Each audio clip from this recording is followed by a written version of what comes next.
Subscribe करें परिष्कार college YouTube channel को और साथ ही बेल आइकन पर क्लिक जरूर करें, जिससे हमारे सभी वीडियोस नोटिफिकेशन सबसे पहले आप तक पहुंचे।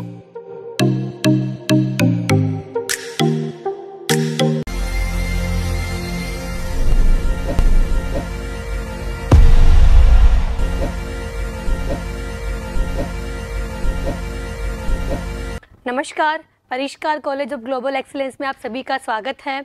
मैं हर्षा जैन फिज़िक्स डिपार्टमेंट से।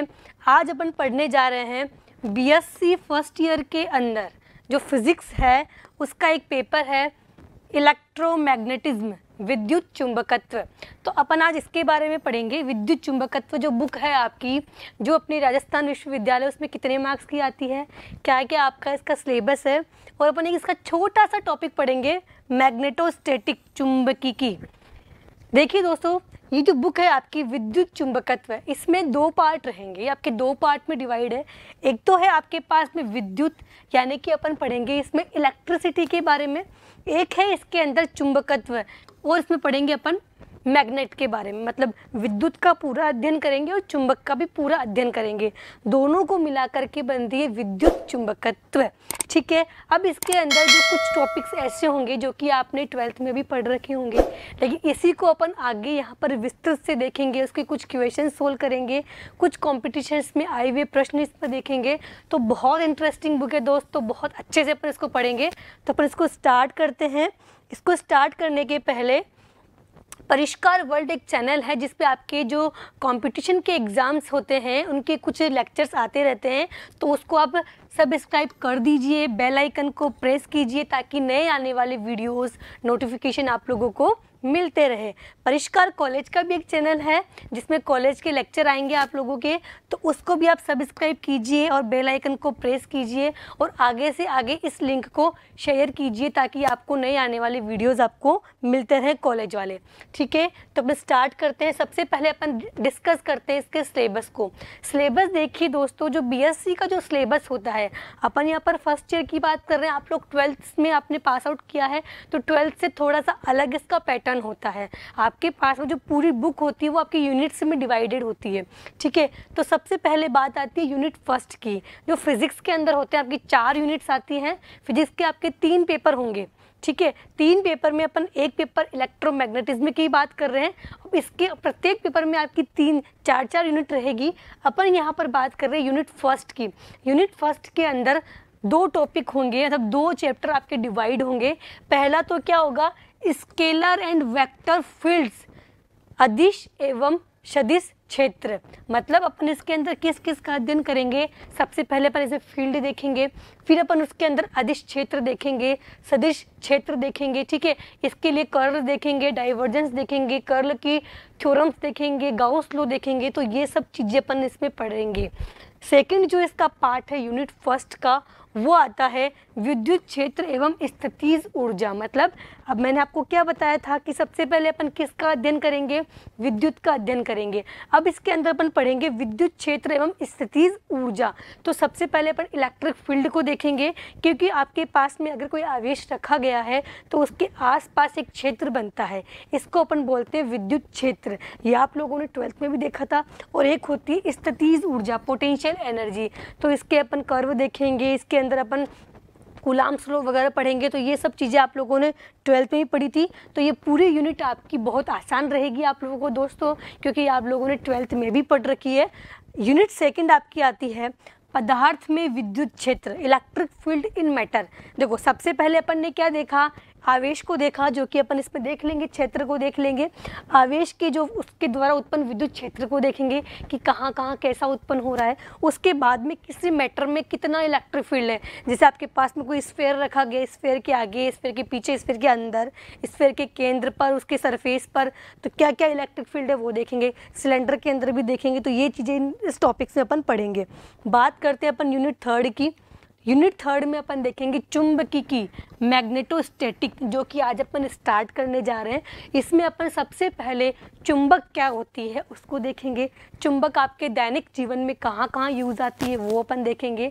इसके अलावा चुंबक के लिए जो नियम दिए गए, एम्पियर का नियम, बायो सावर्त का नियम, ये सब चीज़ें अपन इसके अंदर देखेंगे, लोरेंज फोर्स वगैरह। तो ये टॉपिक बहुत इंटरेस्टिंग है, अपन इसको पढ़ेंगे आज। अगला टॉपिक है मैग्नेटिक फील्ड इन मैटर। जिस प्रकार अपन ने इलेक्ट्रिक फील्ड इन मैटर देखा था, उसी प्रकार अपन देखेंगे मैग्नेटिक फील्ड इन मैटर। किसी भी पदार्थ में चुंबकीय क्षेत्र कहाँ कहाँ होता है, कैसा होता है, कितना होता है, वो अपन देखेंगे इसके अंदर। इसके अपन 3 चीज़ें देखेंगे, प्रतिचुंबकत्व, अनुचुंबकत्व, ये सब चीज़ें अपन इसमें अपन पढ़ेंगे। यूनिट 4 आपकी आती है लास्ट, मैक्सवेल इक्वेशन एवं विद्युत चुंबकीय तरंगे। मैक्सवेल ने कुछ इक्वेशन दी थी इलेक्ट्रोमैग्नेटिक फील्ड को लेकर के। देखिए, सबसे पहले अपन इलेक्ट्रिसिटी पढ़ी, फिर अपन ने मैग्नेटोस्टैटिक पढ़ी, फिर अपन करेंगे दोनों को कंबाइंड करेंगे।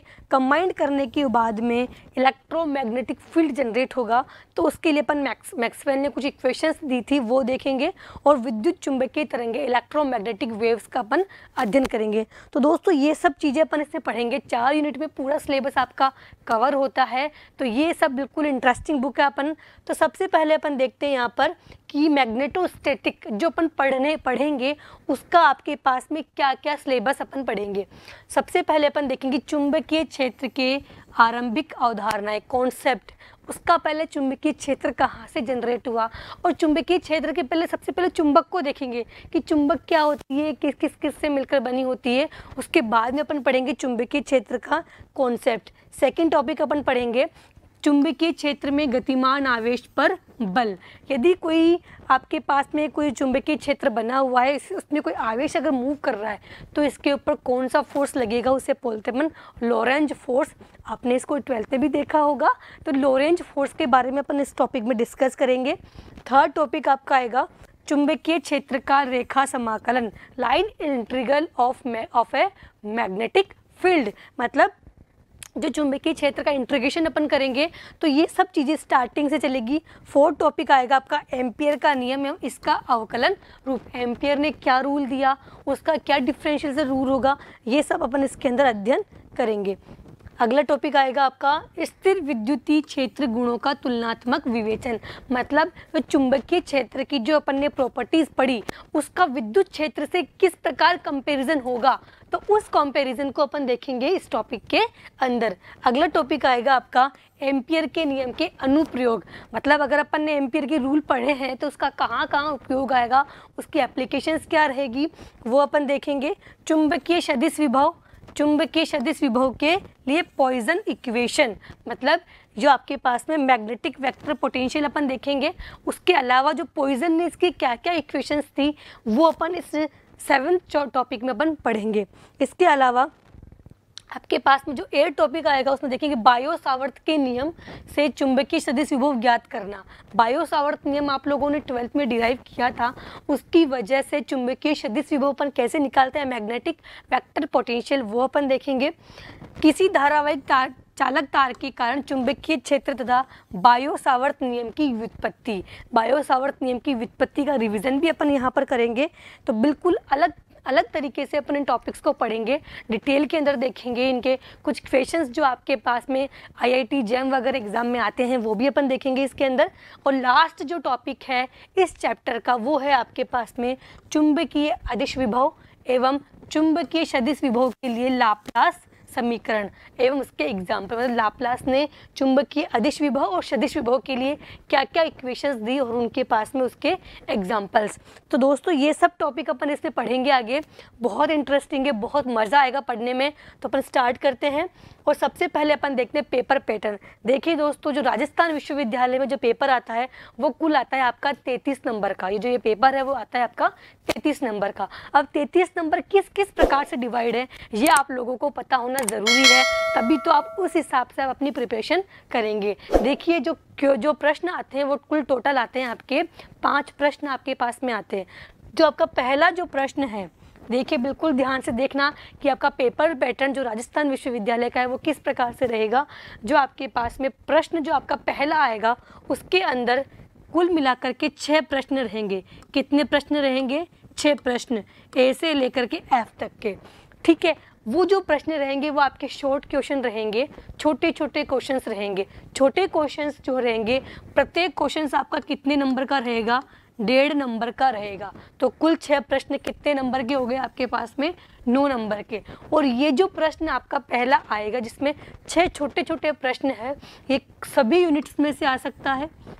उसकी कोई गारंटी नहीं है कि यूनिट फर्स्ट में से आएगा, यूनिट सेकंड में से आएगा, यूनिट थर्ड में से आएगा या फिर यूनिट फोर्थ में से आएगा। किसी भी यूनिट में से ये पहले प्रश्न के प्रश्न आपके पास में आ सकते हैं। तो आप बिल्कुल सारी यूनिट्स के छोटे छोटे कॉन्सेप्ट आप लोगों को पता होना ज़रूरी है, क्योंकि जो आपके पास में शॉर्ट क्वेश्चंस आते हैं वो आपके पास में छोटे छोटे जो कॉन्सेप्ट है वहीं से निकल के आते हैं। तो मैंने पहले प्रश्न की आपको डिटेल बता दी। जो आपका दूसरा जो प्रश्न आता है आपके पास में, उसमें 2 प्रश्न आते हैं, एक तो ए होता है और एक बी होता है। ध्यान से देखना, ए होगा और बी होगा, राइट। अब जो बी जो होगा वो ऑप्शन के अंदर होगा। बी में मतलब 2 क्वेश्चन पूछे जाएंगे आपको, ए और बी, मतलब ए में तो सिंगल क्वेश्चन रहेगा, बी में 2 क्वेश्चन रहेंगे, दोनों के बीच में और लगा हुआ रहेगा। तो इन दोनों में से आपको एक ही करना है। जो क्वेश्चन आपको बहुत अच्छे से आता है, जिसको आप बहुत अच्छे से लिख सकते हैं विद एग्जाम्पल, उसी को आप करेंगे फर्स्ट। और इसमें आपके पास में चॉइस है, लेकिन इसके पास में इस ए वाले में आपके पास में कोई भी चॉइस नहीं रहेगी। ये तो आपको कंपलसरी है कि करना ही है, लेकिन बी के अंदर आपके 2 क्वेश्चन रहेंगे, आपके पास में चॉइस रहेगी। जो आपको सबसे अच्छा लगता है वो आप करेंगे। और जो आपके पास में जो आपका प्रश्न दूसरा है आपका, ये आता है आपके पास में यूनिट फर्स्ट में से। जो आपकी जो पहली यूनिट है उसमें से आपका ये प्रश्न बनता है। ए रहेगा आपका 3 नंबर का, बी रहेगा आपका 3 नंबर का। टोटल मिलाकर के ये जो प्रश्न आएगा आपका कितने नंबर का आएगा, 6 नंबर का आएगा। मतलब जो आपका जो दूसरा जो प्रश्न है उसमें 2 प्रश्न रहेंगे, ए आपको कंपलसरी करना ही है, बी में ऑप्शन में 2 प्रश्न रहेंगे। जो आपको ठीक लगता है आप करेंगे। दोनों मिलाकर के कितने नंबर का रहेगा, 6 नंबर का रहेगा। और ये किस यूनिट में से आएगा, यूनिट फर्स्ट में से आएगा।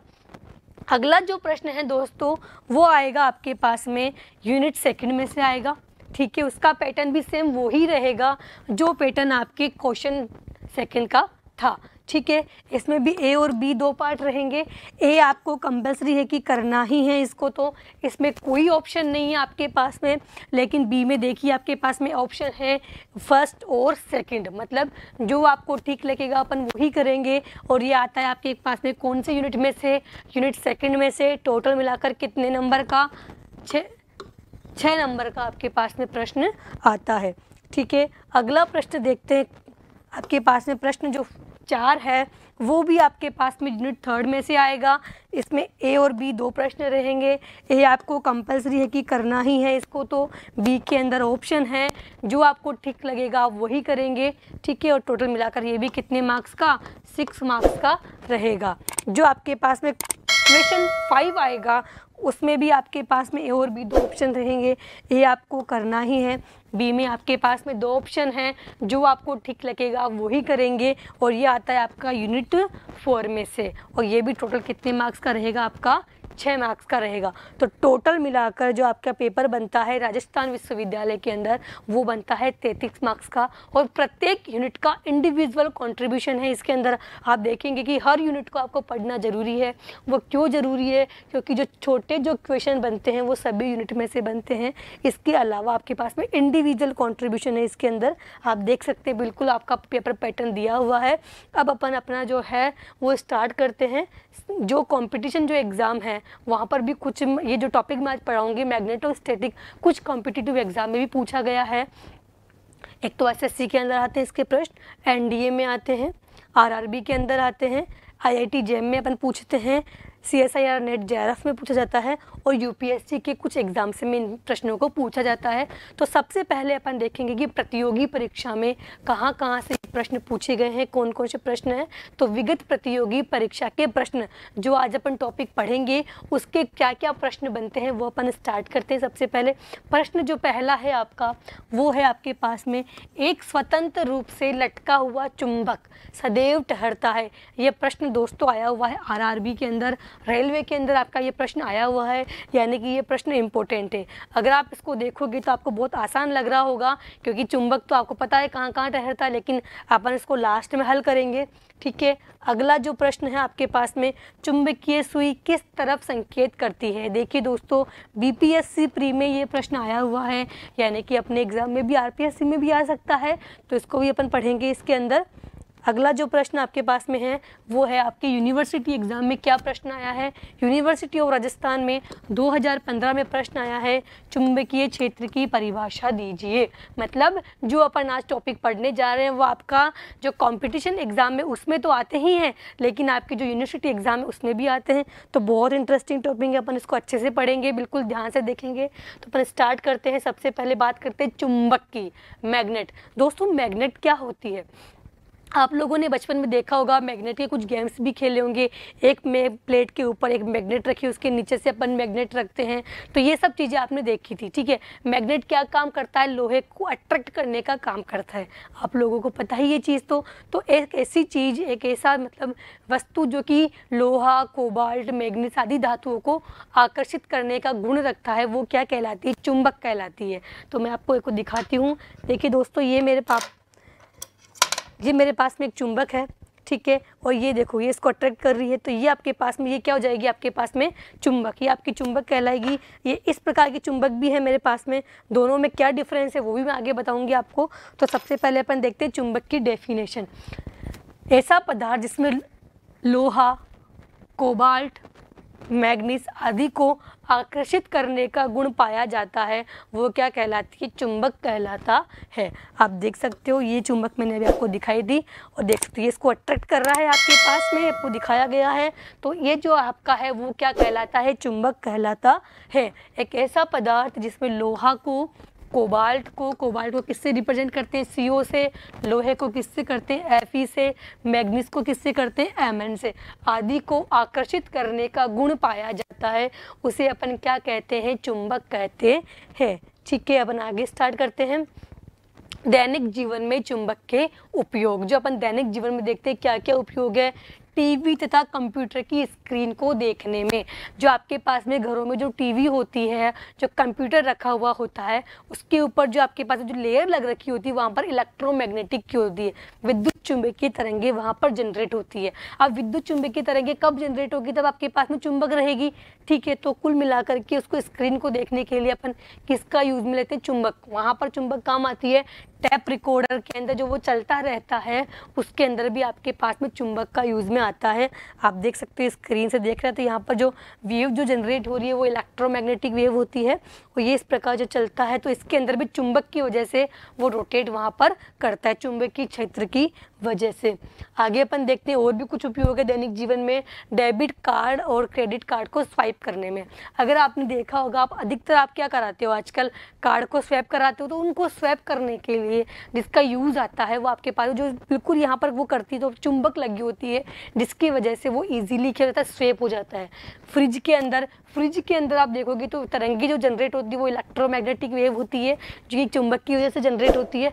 हेडफोन के अंदर जो आपके पास में वॉइस आती है, जो वो सुनाई देती है, वहाँ पर भी आपको चुंबक का यूज़ आता है। आप देख सकते हो कि डेबिट कार्ड अपन यहाँ पर स्वैप कर रहे हैं, तो इसके लिए भी किसका यूज़ है, चुंबक का काम आती है। यहाँ पर भी, यहाँ पर देखो स्वैप मशीन में आप देख सकते हो, ये आपके पास फ्रिज में इलेक्ट्रोमैग्नेटिक वेव देख सकते हो, और ये हेडफोन के अंदर जो वॉइस निकलती है ये भी आपके किसकी वजह से, चुंबक की वजह से।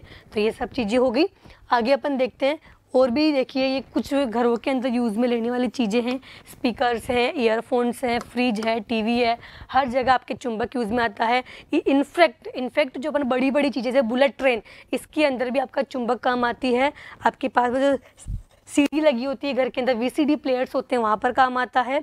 और आपके पास में ये जो कचरा उठाने के लिए जो क्रेन का जो अपन यूज़ में लेते हैं, तो वहाँ पर भी चुंबक लगी होती है, जिसकी वजह से अपन आसानी से उसको अट्रैक्ट कर लेते हैं। तो ये सब चीज़ें हैं कि दैनिक जीवन में आपका चुंबक कहाँ कहाँ यूज़ आता है। अब अपन देखते हैं चुंबक के प्रकार। दोस्तों चुंबक जो होती है वो दो प्रकार की होती है आपके पास में। एक होती है प्राकृतिक चुंबक, जो इस प्रकार की होती है, जो कि अपन ने बचपन में देखी थी। एक होती है कृत्रिम चुंबक। कृत्रिम चुंबक आपकी इस प्रकार से होती है। ये आपके लैब में आपको देखने को मिलेगी। मैं आपको दिखाती हूँ। देखिए दोस्तों, ये जो चुंबक है आपकी, ये कौन सी है, ये वाली चुंबक है, यानी कि ये आपकी कृत्रिम चुंबक, ये आपकी प्राकृतिक चुंबक है। और ये है जो आपकी, ये आपकी कृत्रिम चुंबक है। ये अपन नेचुरल चुंबक है जो कि आपको पृथ्वी के अंदर से खुदाई से मिली थी। ये जो चुंबक है ये अपन लेबोरेटरी के लिए बनाते हैं, इसे बोलते हैं अपन कृत्रिम चुंबक। अब ये किस प्रकार से डिवाइड है, क्या क्या इनका यूज़ है, ये अपन देखते हैं यहाँ पर आगे। हाँ, प्राकृतिक चुंबक, ये प्राकृतिक चुंबक है दोस्तों। आपकी प्राकृतिक चुंबक जो होती है मैग्नेटाइट होता है, लोहे का अयस्क जो कि पृथ्वी के अंदर से प्राप्त होता है। ये एक प्रकार का अयस्क होता है। अयस्क मतलब जो कि अपन को खुदाई से मिलता है। मैग्नेटाइट अपन इसको बोलते हैं। किसका बना होता है, Fe3O4, मतलब इसका फॉर्मूला है वो क्या है, Fe3O4। दैनिक जीवन में इस चुंबक का अधिक यूज़ अपन नहीं लेते हैं। इसको जो अपने पास में जो आर्टिफिशियल चुंबक होती है अपन उसका ही यूज़ में लेते हैं, नेचुरल चुंबक को अपन यूज़ में नहीं लेते हैं। तो अपन देखते हैं आर्टिफिशियल चुंबक के बारे में। ये आपके पास में आर्टिफिशियल चुंबक है। इसमें भी दो प्रकार की चुंबक होती है। एक तो होती है स्थायी। स्थायी मतलब क्या होता है कि इसका अनंत काल तक इसमें चुंबकत्व रहता है, मतलब इसका चुंबकत्व खत्म नहीं होता है। ठीक है, ये बनी होती है एल्यूमिनियम, निकल और कोबाल्ट, मतलब एल्यूमिनियम, निकल और कोबाल्ट से मिलकर बनती है। अतः इसको शॉर्ट में अपन बोलते हैं एनलिको। अपन क्या बोलते हैं इसको, एनलिको। इसका उपयोग कहाँ किया जाता है, लाउड स्पीकर के अंदर। तो दोस्तों आपको कभी प्रश्न आए कि लाउड स्पीकर में किस चुंबक का यूज़ किया जाता है, तो आप क्या बोलेंगे, एनलिको। एल्यूमिनियम, निकल और कोबाल्ट। कृत्रिम जो चुंबक है वो क्या हो गई, एल्यूमिनियम, निकल, कोबाल्ट। इसमें भी ये कौन सी वाली है, स्थायी वाली। बिल्कुल ध्यान रखेंगे इसको। किसी भी आपके पास में कॉम्पिटिशन एग्जाम में ये प्रश्न पूछ सकते हैं कि स्थायी चुंबक में क्या क्या होता है, एल्यूमिनियम, निकल और कोबाल्ट। एक होती है अस्थायी चुंबक। अस्थायी चुंबक का चुंबकत्व जो होता है वो निश्चित काल तक होता है, मतलब कुछ समय तक इसका चुंबकत्व रहता है, फिर क्या हो जाता है, खत्म हो जाता है। इसका उपयोग आपके जनित्र मोटर में किया जाता है। जनरेटर मोटर के अंदर किसका यूज़ लेते हैं, कृत्रिम चुंबक, उसमें भी कौन सी वाली, अस्थायी वाली। और लाउड स्पीकर के अंदर कौन सा चुंबक अपन काम में लेते हैं, कृत्रिम चुंबक तो लेते हैं, उसमें कौन सा वाला, स्थायी वाला। इस वाले का चुंबकत्व लंबे समय तक रहता है, इसका कुछ समय तक ही रहता है, लेकिन इसका अनंत काल तक इसका चुंबकत्व रहता है। तो ये आपके पास में चुंबक के मैंने प्रकार बता दिए। और प्राकृतिक चुंबक का इतना यूज़ नहीं होता है। जो अपन यूज़ लेते हैं वो कौन सी होती है, कृत्रिम चुंबक होती है। अब अपन पढ़ते हैं चुंबक के गुण। देखिए दोस्तों, चुंबक को अपन क्या देखते हैं, चुंबक में क्या गुण होता है कि चुंबक में क्या होता है कि वह किसी लोहे को अट्रैक्ट करता है, ठीक है। लेकिन कभी कभी अपन देखते हैं कि जो अट्रैक्शन जो होता है वो चुंबक के सिरों पर अधिक होता है। जैसे आपका ये चुंबक है ना, तो ये अट्रैक्शन जो भी होगा ना वो इस पर अधिक होगा, इस वाले पर कम अट्रैक्शन होता है। इस वाले पर मतलब इन दोनों पोल्स पर, इधर और इधर की तरफ तो अट्रैक्शन ज़्यादा होता है, लेकिन बीच में अट्रैक्शन कम होता है। तो यहाँ इसको अपन बोलते हैं कि चुंबक के दो सिरे हो गए, ठीक है। तो चुंबक के जो होते हैं सिरे होते हैं उनको अपन क्या बोलते हैं, चुंबक के ध्रुव बोलते हैं। तो अपन इसको आगे देखते हैं। आप चुंबक देख रहे हो, मैंने आपको दिखाई दी अभी ये चुंबक। देखो इसके जो अट्रैक्शन है वो यहाँ पर तो कम है, लेकिन कोनों पर क्या है, ज़्यादा है। तो देखो, एक चुंबकीय छड़ में लोहा, मैग्नीज आदि को आकर्षित करने का गुण पाया जाता है। ये सबसे पहला गुण यही है कि ये मतलब इसमें लोहा को, मैग्नीज को आदि को ये क्या कर लेता है, अट्रैक्ट कर लेता है, ठीक है। यह आकर्षण दंड चुंबक मतलब ये जो सीधी चुंबक है इसे अपन क्या बोलेंगे, दंड चुंबक के सिरों में तो अधिक होता है तथा मध्य में क्या होता है, कम होता है। ये जो आकर्षण जो होता है वो सिरों में तो अधिक होता है, लेकिन मध्य में क्या होता है, कम होता है। तो इन जो सिरों को क्या कहते हैं, चुंबक के ध्रुव कहते हैं।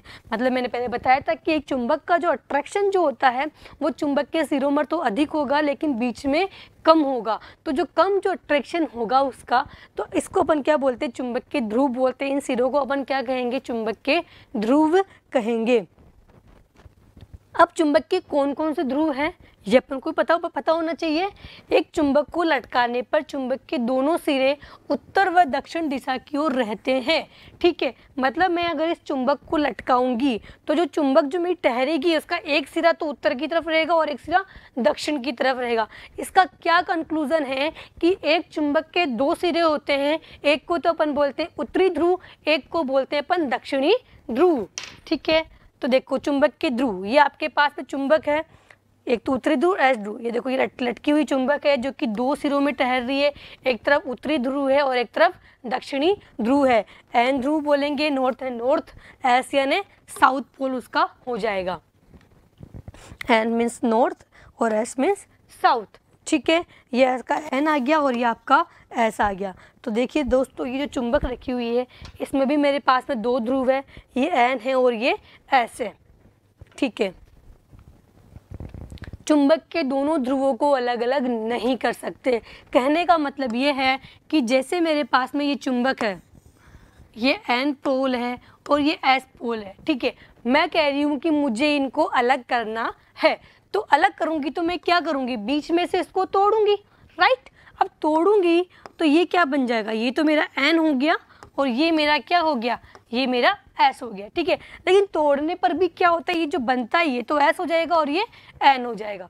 और उसको भी अगर आप तोड़ते हो तो ये एन एस, ये भी एन एस, ये भी एन एस, ये एन एस, इस प्रकार से ये टूटते हैं। कहने का मतलब ये है कि चुंबक के दोनों ध्रुव को अपन कभी भी अलग अलग नहीं कर सकते हैं।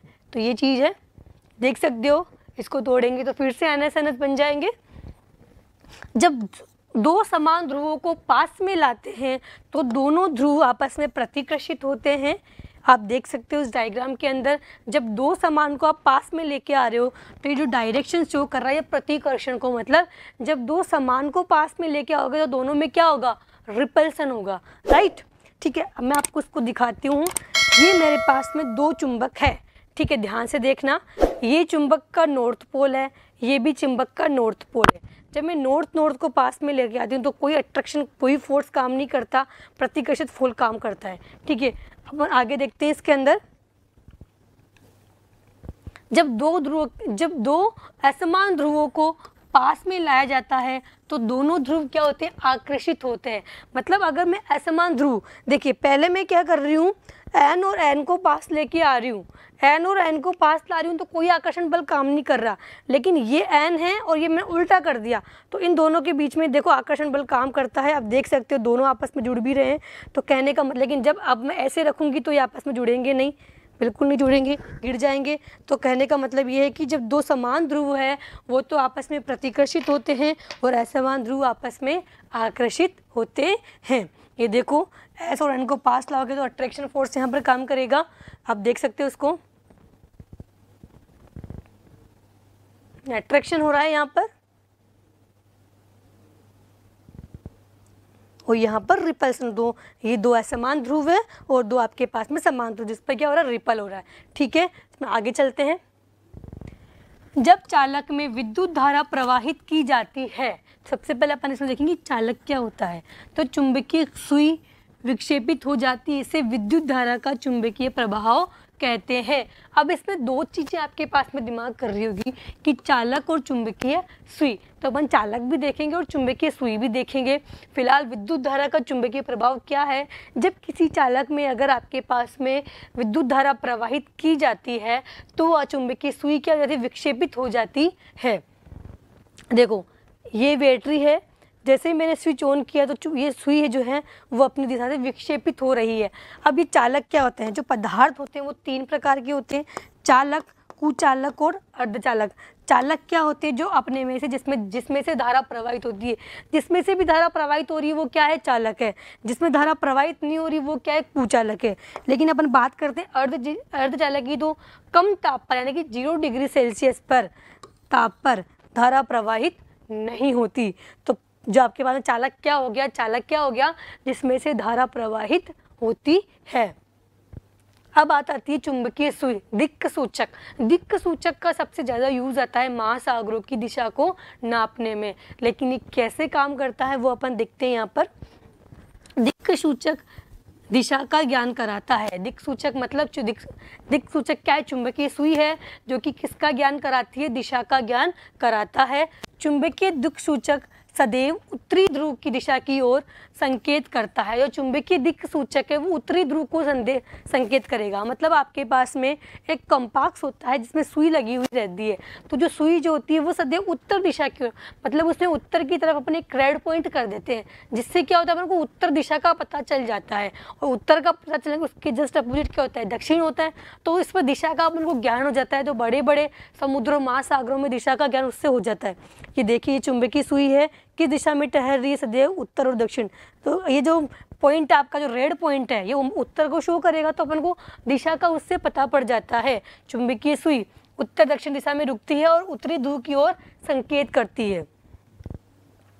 इसका यूज समुद्र एवं महासागरों की दिशा का पता लगाने में देख सकते हैं।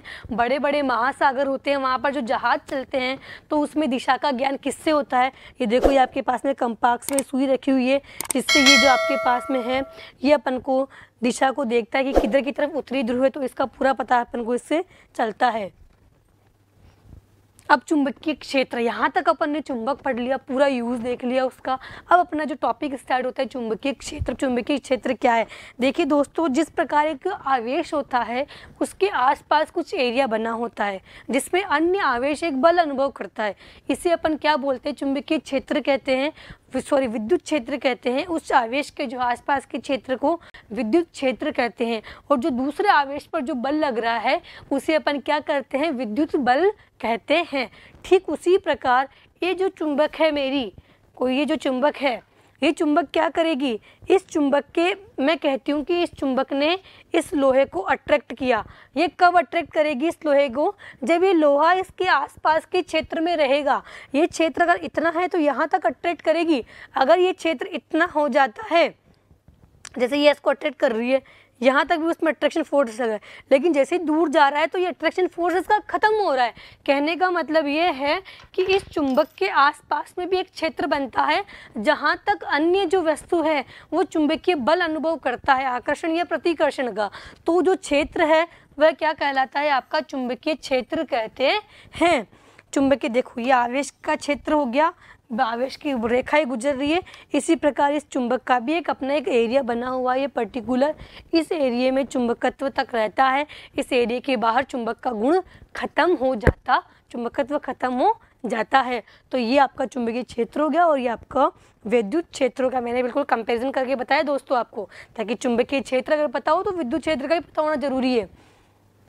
विद्युत क्षेत्र, अब अपन दोनों की अपन बात करें तो विद्युत क्षेत्र में आवेश एक बल अनुभव करता है। मैंने क्या कहा था कि अन्य आवेश एक बल अनुभव करता है। इस बल को अपन क्या कहते हैं? विद्युत बल कहते हैं। ठीक उसी प्रकार चुंबकीय क्षेत्र के अंदर भी चुंबक अन्य चुंबकीय बल अनुभव करता है। अभी अपन ने देखा था ना, लोहा अनुभव कर रहा था, तो इस बल को अपन क्या कहते हैं? चुंबकीय बल कहते हैं।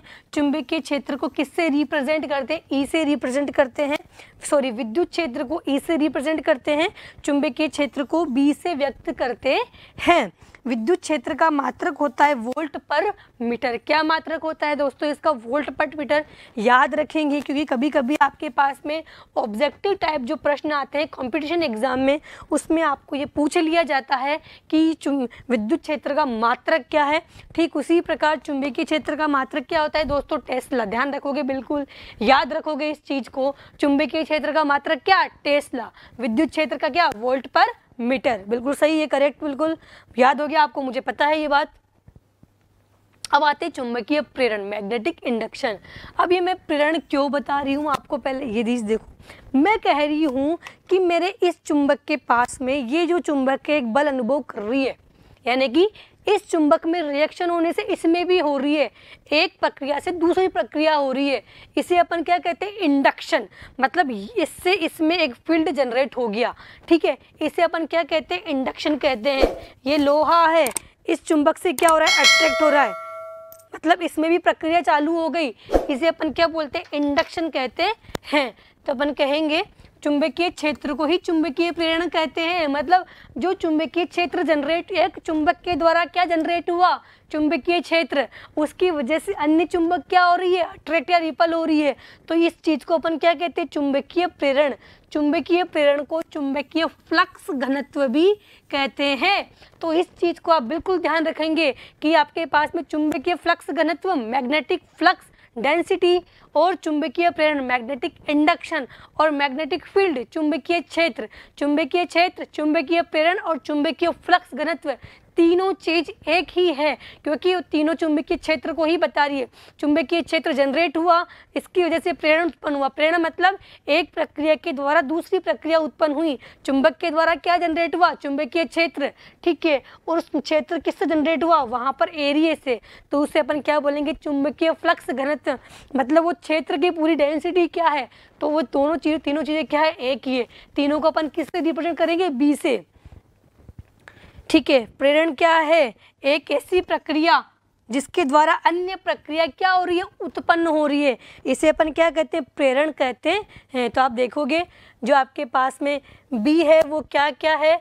चुंबकीय क्षेत्र भी है, चुंबकीय फ्लक्स घनत्व भी है और चुंबकीय प्रेरण भी है। यहाँ पर क्या रहेगा? घनत्व भी आएगा साथ में, ध्यान रख लेना, यहाँ पर आप मिस्टेक नहीं करोगे, ठीक है। तीनों को किससे रिप्रेजेंट करेंगे? बी से। चुंबकीय बल रेखाएं, अब अपन बात करते हैं चुंबकीय बल रेखाएं, मैग्नेटिक फोर्स ऑफ लाइंस। देखिए मेरे पास में अगर एक चुंबक रखी हुई है, इस चुंबक का ये नॉर्थ पोल है और ये साउथ पोल है।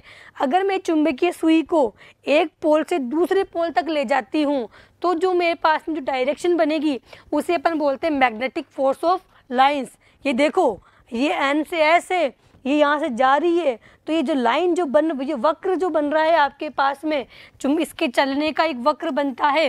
देखो, यदि कॉम्पैक्ट सुई को चुंबक के एक ध्रुव से दूसरे ध्रुव की तरफ ले जाया जाता है तो चुंबकीय सुई की दिशा बदलती रहती है। मतलब चुंबकीय सुई क्या होती है? अपनी दिशा बदलती रहती है। इस चलने का जो मार्ग है वो एक वक्र बनाता है। यह वक्र क्या है? चुंबकीय बल रेखा, क्षेत्र रेखा या बल रेखा कहलाती है। मतलब चुंबक को एक स्थान से दूसरे स्थान पर अगर एक ध्रुव से दूसरे ध्रुव पर अगर अपन कॉम्पैक्ट सुई को लेके जाते हैं तो जो मार्ग बनता है वह वक्र के रूप में बनता है। और जो वक्र होता है ये क्या कहलाती है? चुंबकीय बल रेखाएं कहलाती है। ये आप देख सकते हो, ये चुंबकीय बल रेखाएं, ये सभी इसकी। अब ये चुंबकीय बल रेखा की क्या क्या प्रॉपर्टीज है मैं इसको नहीं देख रही, इधर ही बता रही हूँ। एक तो ये क्या होती है? वक्र के रूप में हो गई, ठीक है। ये रेखाएं एक दूसरे को प्रतिच्छेद भी नहीं कर रही, किनारों पर तो ज़्यादा है, बीच में कम है, ठीक है। अब आपके पास में देखो, ये रेखा एक काल्पनिक बंद वक्र के रूप में होती है। भाई ये मेरे पास में चुंबक है, बल रेखाएं क्या मेरे को दिखाई दे रही है? क्या नहीं दिखाई दे रही है, यानी कि ये क्या है? काल्पनिक है, जो कि बंद वक्र के रूप में है। क्या ये एक दूसरे को प्रतिच्छेद कर रही है? नहीं कर रही। बंद वक्र में किसी बिंदु पर यदि ये वक्र बन रहा है, यदि मैं यहाँ पर एक स्पर्श रेखा खींचूं तो वो किसको शो करेगा? चुंबकीय क्षेत्र की दिशा को। भाई पूरा का पूरा माजना है चुंबकीय क्षेत्र। यहाँ पर एक चुंबक से चुंबकीय क्षेत्र बन रहा है, वहीं चुंबकीय प्रेरण जनरेट हो रहा है, तो किसको शो करेगा? वो रेखाएं चुंबकीय क्षेत्र की दिशा को। जहाँ रेखाएं सघन होती है, यहाँ सघन है तो यहाँ चुंबकीय क्षेत्र प्रबल है, जहाँ विरल है वहाँ पर चुंबकीय क्षेत्र दुर्बल है। ये कहानी तो मैंने पहले ही बता दी आप लोगों को कि सिरों पर तो अधिक चुंबकीय क्षेत्र होता है, बीच में कम होता है। तो यहाँ पर तो आपके पास में चुंबकीय क्षेत्र प्रबल है और यहाँ पर दुर्बल है, ठीक है। अपन आगे चलते हैं। अब जो मैंने प्रश्न आपको स्टार्टिंग में बताए थे प्रतियोगी, अपन थोड़ा इसको सोल्व कर लेते हैं। पहला प्रश्न था आपके पास में, एक स्वतंत्र रूप से लटका हुआ चुंबक सदैव ठहरता है। अब तो आपको इसका आंसर पता होना जरूरी है, अगर अब भी नहीं पता तो फिर दिक्कत हो जाएगी भाई। पूर्व उत्तर दिशा में, उत्तर पश्चिम दिशा में, उत्तर दक्षिण दिशा में, दक्षिण पश्चिम दिशा में। फटाफट बोलो, फटाफट डिवाइड करो, कहाँ ठहरता है एक चुंबक को मैं लटकाऊंगी तो। क्या पोल होते हैं? एन और एस। एन मतलब उत्तर, एस मतलब दक्षिण। तो क्या आंसर रहेगा इसका? उत्तर दक्षिण दिशा में। क्या सही है? क्या बिल्कुल सही है। चुंबकीय सुई किस तरफ संकेत करती है? बीपीएससी में आया है साहब, बिल्कुल। क्या है? पूर्व में, पूर्व का तो नाम और निशानी नहीं है, पूर्व पश्चिम का तो। दक्षिण में, उत्तर में। किसको संकेत करती है? उत्तर को। सही है बिल्कुल आंसर। आगे चलते हैं। अब कुछ अभ्यास प्रश्न है जो कि मैंने बनाए हैं, वो भी देख लेते हैं एक बार। निम्न में से कृत्रिम चुंबक है Fe3O4। Fe3O4 तो प्राकृतिक में आ गई। एल्यूमिनियम निकल कोबाल्ट, ठीक है। FeAlNi, Fe2O4 ये भी नहीं है।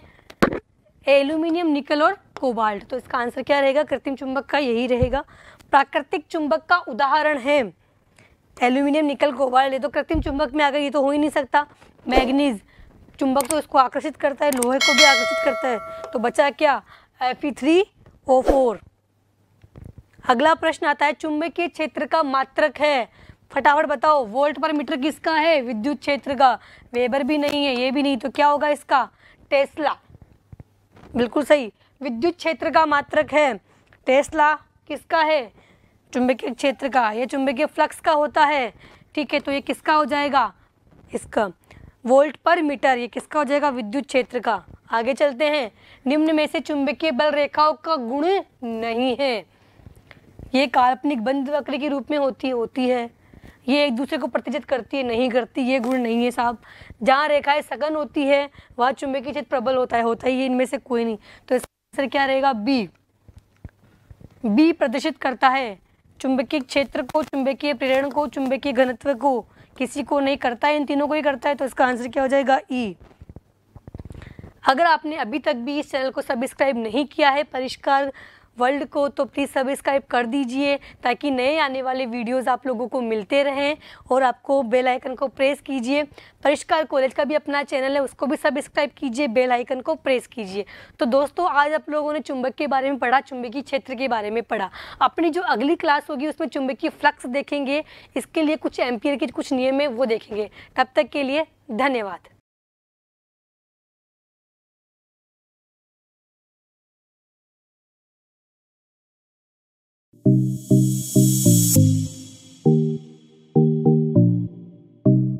सब्सक्राइब करें परिष्कार कॉलेज यूट्यूब चैनल को और साथ ही बेल आइकन पर क्लिक जरूर करें, जिससे हमारे सभी वीडियोस नोटिफिकेशन सबसे पहले आप तक पहुंचे।